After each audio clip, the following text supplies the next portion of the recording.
Before Jamestown, before Plymouth Rock, there was Roanoke, England's first attempt at a permanent colony in the New World. In 1587, more than 100 settlers, men, women, and children, sailed across the Atlantic to begin a bold new life on the island of Roanoke, off the coast of present-day North Carolina. Among them was a woman named Eleanor Dare, who gave birth to the first English child born in America, Virginia Dare. But just 3 years later, when a supply ship finally returned, the colony had vanished. No bodies, no battles, no signs of struggle. Only one cryptic clue remained. A single word carved into a post. CROATOAN. For over 400 years, historians, archaeologists, and conspiracy theorists have debated what happened to them. Were they attacked? Did they starve? Or did they assimilate into a nearby native tribe? This is the mystery of Roanoke. A lost colony, a lost people, and a chilling silence that still echoes through American history. To understand Roanoke, you have to understand the 16th century power struggle unfolding in Europe. Spain had already claimed much of the Americas. Their ships were returning loaded with gold, silver, and spices, building an empire that dominated the seas. England, still finding its footing, wanted in. Queen Elizabeth I knew the key to power was expansion, and her privateers, like Sir Francis Drake, were already raiding Spanish treasure fleets. But conquest required more than piracy. It needed colonies, permanent settlements that could supply goods, support trade, and expand influence. Enter Sir Walter Raleigh, a favorite of the Queen. In 1584, Raleigh was granted a royal charter to establish a colony in North America. The goal? Challenge Spanish dominance, find wealth, and establish a strategic English base on the Atlantic coast. Roanoke Island was chosen. It was remote but accessible, fertile yet isolated, and home to native peoples who the English hoped to either befriend or control. What started as a geopolitical power play would soon become one of history's greatest unsolved mysteries. The first English expeditions to Roanoke didn't start with settlers. They began with soldiers and explorers. In 1584, Raleigh sent a scouting mission led by Philip Amadas and Arthur Barlow. They described Roanoke Island as a paradise, rich in resources, friendly natives, and a perfect site for colonization. Encouraged, Raleigh funded a full-scale settlement. In 1585, Sir Richard Grenville led around 100 men to establish England's first outpost. But things went wrong quickly. Food was scarce. Relations with local tribes deteriorated after English soldiers burned a native village over a missing silver cup. Tensions rose. Disease spread. The men became desperate. When Sir Francis Drake happened to arrive in 1586, most of the colonists begged to leave. He took them home, abandoning the settlement. Ironically, a supply ship arrived days later, only to find the colony deserted. Still, England hadn't given up. Raleigh tried again in 1587, this time sending over 115 settlers. Families, farmers, craftsmen, not just soldiers. They were led by John White, an artist and mapmaker who would become governor of what is now remembered as the Lost Colony. In July 1587, John White and 115 settlers, including his daughter Eleanor Dare, arrived at Roanoke Island to rebuild the English presence. This wasn't meant to be a military outpost. It was a true settlement. Women, children, and families planning to create a new life. Shortly after landing, Eleanor gave birth to Virginia Dare, the first English child born in the New World, a symbol of hope for the colony's future. But Roanoke wasn't welcoming. Supplies were running low. Tensions with native tribes, especially the CROATOAN, were high. John White realized they couldn't survive without help. He made a fateful decision: return to England for supplies and reinforcements.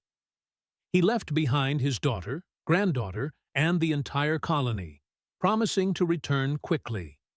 But when White arrived in England, war had erupted with Spain. The Queen had commandeered every available ship to defend against the Spanish Armada. White was stranded in England, not for months, but for 3 years. By the time he returned in 1590, Roanoke was gone. When John White finally returned to Roanoke in August 1590, the scene was eerie and silent.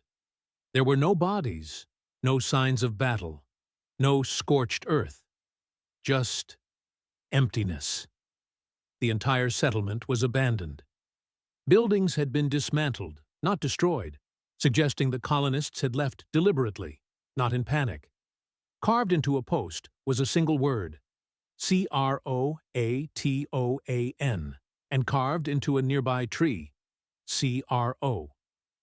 White had instructed the colonists to leave a sign if they relocated, and to add a cross if they were in danger. There was no cross.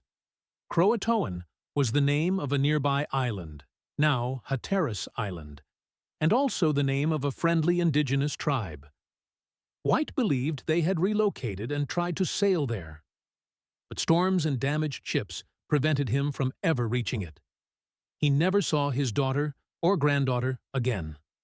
And so, the colony vanished. 115 people, lost to history.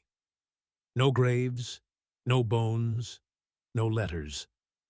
Just a haunting word etched into wood, and a mystery that endures to this day. What happened to the lost colony of Roanoke? Historians, archaeologists, and amateur sleuths have debated this question for centuries.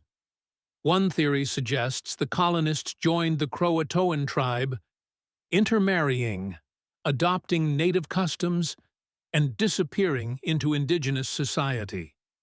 Some 17th century accounts even reference European features, like gray eyes, appearing in native populations in the area. Another possibility is more grim, that the settlers were killed by hostile tribes, such as the Powhatan, who later claimed to have wiped out a group of English colonists living in the forest. A third theory? The colonists tried to sail back to England on their own, and were lost at sea.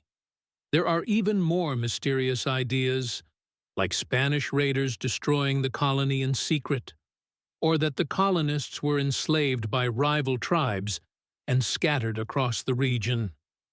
And then there's the Dare stones, a series of carved stones found in the 20th century, allegedly written by Eleanor Dare. Most have been debunked as hoaxes, but a few remain unproven. Each theory leaves questions unanswered, and none explain why no trace of the 115 colonists has ever been found. The mystery of Roanoke has fascinated explorers and archaeologists for centuries. In the 20th and 21st centuries, numerous digs have taken place on Roanoke Island and nearby areas, searching for artifacts and clues. In 2018, a team led by archaeologist David Keller found signs of a large, fortified settlement on nearby Hatteras Island, the CROATOAN's homeland. They uncovered 16th-century European pottery shards, metal tools, and even signs of English-style fortifications. This discovery gave weight to the theory that the colonists assimilated with the CROATOAN tribe. Yet, despite many promising leads, no definitive proof has emerged to solve the mystery once and for all. The lost colony remains a haunting enigma, a story of hope, courage, and disappearance. It reminds us how fragile early America was, and how much of history remains buried beneath the surface. The story of Roanoke has endured for over 4 centuries, becoming one of America's most captivating historical mysteries. It inspired generations of explorers, writers, and filmmakers, a symbol of courage, loss, and the unknown. Roanoke reminds us that the story of America is not just about triumph, but also about survival against impossible odds. Today, the mystery still sparks debate and inspires research, keeping alive the hope that one day, the fate of the lost colony will finally be revealed. Until then, Roanoke remains a powerful testament to the challenges faced by America's earliest settlers, a story etched forever into the fabric of American history. The lost colony of Roanoke remains one of history's greatest puzzles. Who were these early settlers? Where did they go? And why does their story still haunt us today? While answers remain elusive, their legacy lives on, inspiring curiosity, exploration, and the enduring American spirit of adventure. If you enjoyed this deep dive into America's lost beginnings, please like, subscribe, and ring the bell to join us on Historical Wave for more untold chapters of history. Thanks for watching, and stay curious.